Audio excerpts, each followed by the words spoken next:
Pemirsa, pasca sidang putusan rancangan anggaran pendapatan dan belanja daerah RAPBD tahun anggaran 2026 di gedung DPRD Klungkung, tadi siang Bupati Klungkung Imade Satrio menyampaikan sebuah tawaran baru terkait polemik penataan akses di destinasi ikonik Pantai Klingking, Nusa Penida.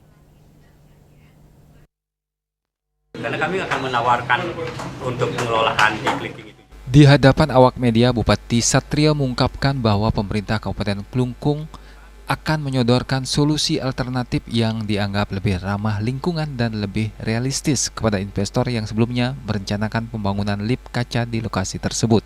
Tawaran ini muncul setelah proyek lift kaca di Pantai Klingking yang dianggap melanggar dan diputuskan untuk dibongkar oleh Gubernur Bali belum lama ini dan menjadi sorotan publik dan menuai kritik karena dinilai berpotensi merusak keindahan tebing alam serta bentang alam yang menjadi daya tarik utama.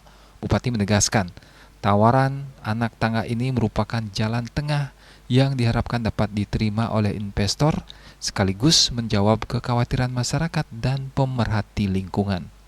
Karena kami akan menawarkan untuk pengelolaan di Klingking itu juga. Oh gitu. Iya.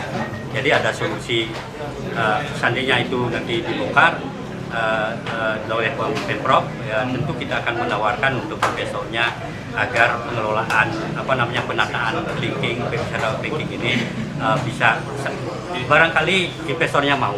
Mau ya? Iya. Barangkali ini belum kami sampaikan. Kami sudah memiliki konsepnya. Jadi konsep one gate one destination itu yang kami tawarkan, di mana penataan itu membutuhkan anggaran yang jauh lebih kecil dibandingkan dengan lift yang kami butuhkan, tetapi ini lebih soft, lebih green dan lebih ramah lingkungan.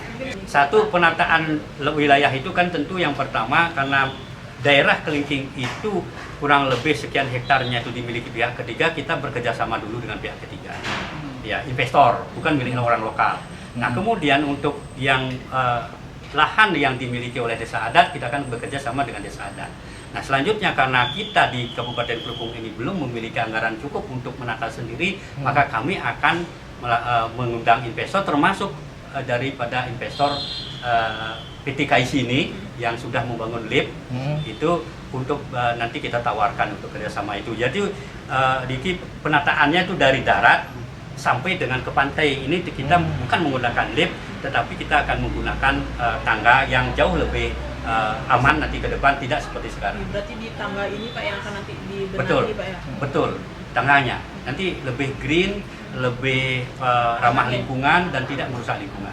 Pemkab Klungkung akan mengundang resmi investor PT Indonesia KAIS Tourism Property Investment Development Group dan menunggu respon resmi dari pihak investor terkait usulan penataan ramah lingkungan ini. Indrawan, Bali TV.